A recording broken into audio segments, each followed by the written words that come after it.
আমরা কি কেউ চেয়েছিলাম যে আওয়ামী লীগের সঙ্গে অ্যাডজাস্ট করা হবে?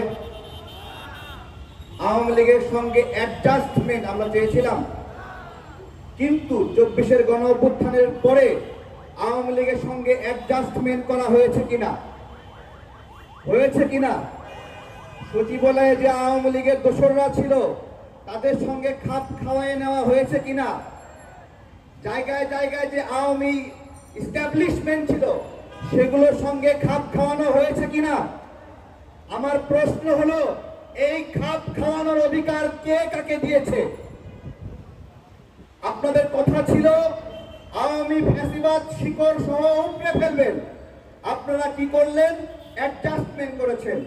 যে অধিকার আপনাদেরকে দেওয়া হয় নাই, অধিকার দেওয়া হয় নাই 625 জন আওয়ামী দোসরকে ছেড়ে দেওয়া হয়েছে। অধিকার দেওয়া হয় নাই 585 জন আওয়ামী লীগ নেতাকে জামিন দেওয়া হয়েছে।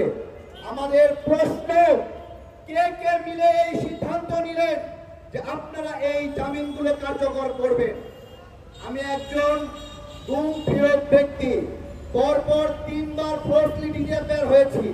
আমার প্রশ্ন হলো, যারা আমাকে গুম করলো, যারা আমাদেরকে কষ্ট দিল, আমাদের ইলেকট্রিক শক দিয়েছে, মাথায় আঘাত করেছে, মারতে মারতে পুরো পিঠ কালো করে দিয়েছে, আমার প্রশ্ন হলো, যারা এই কালো করলো তারা এখনো ইউনিফর্ম পরে আছে কেন?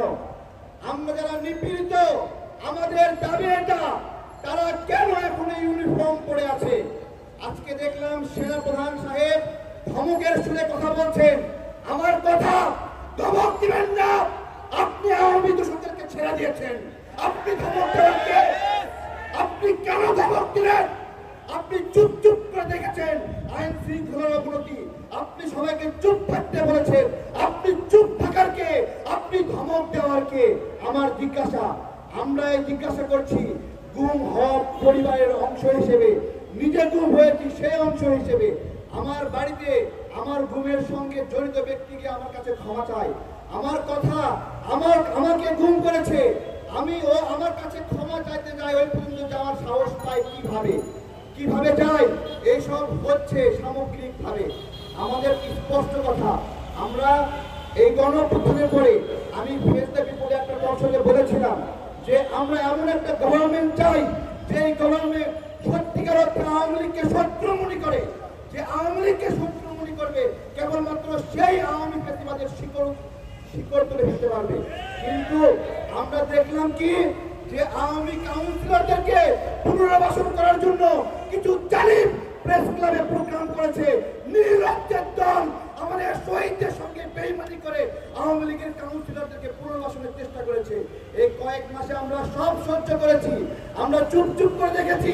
আমাদের আহত ভাইরা এখানে এসে প্রোগ্রাম করে, আমাদের কাছে খবর আছে, আমরা দেখেছি যারা স্প্রিন্টার ঢুকে শরীরের আবার ঢুকেছে, স্প্রিন্টার ঢুকেছে, আমার শরীরে কয়েকটা ঢুকেছে। আমি ইসলামী ব্যাংক হাসপাতালে গেছি, ওরা বের করে দিয়েছে। আমি নিজে প্রায় 52 জন 50 জনের স্প্রিন্টার বের করেছি বেসরকারি তত্ত্বাবধানে, অথচ সরকারি তত্ত্বাবধানে একটা ডক্টর একটা আহতের কাছ থেকে স্প্রিন্টার বের করেছে এবং উদাহরণ দিতে পারবে না। ওদের কাছে স্প্রিন্টার রুগী নিয়ে গেলেই বলে এগুলো শরীরের মধ্যে থাকলে কোনো সমস্যা হয় না। তুমি সিদ্ধান্ত নেওয়ার কে? শরীরের মধ্যে থাকলে সমস্যা হয় না।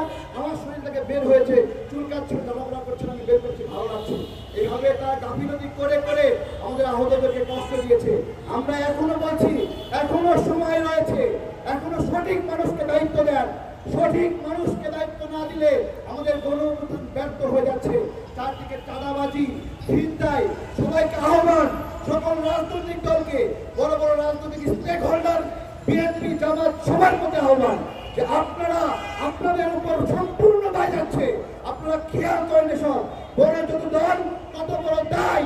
আপনাদের উচিত এসব ছিনতাইকারী চাঁদাবাজি তুলে দেওয়ার জন্য। এই যে রামদা নিয়ে এরকম মিছিল করে, এর জন্য লজ্জা কিন্তু আপনাদেরই হয়, আপনাদের ক্ষতি হয়। আমরা একটা বক্তব্য দিলে আপনাদের দোষ হয় না, আপনাদের ক্ষতি হয় না, বরং যে একটা ভূমিকা আছে যে অস্ত্র হাতে, এর জন্য দুর্নাম হয়। আমরা এই সব কিছু থেকে মুক্তির জন্য একটি গণঅভ্যুত্থান করেছি। এপিসির সামনে হাত তুলে দাঁড়িয়েছি যে গুলি করো আমাদেরকে, না হয় তোমরা আত্মসমর্পণ করো। জনতার রোষে তারা আত্মসমর্পণ করেছে। যখন তারা আত্মসমর্পণ করেছে তখন সেই আওয়ামী ভিত্তি আবার কিভাবে দাঁড়ায়, আবার কিভাবে স্বপ্ন দেখে।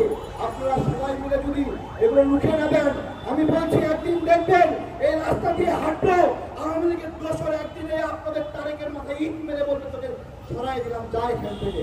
সেদিন আপনারা আফসোস করবেন।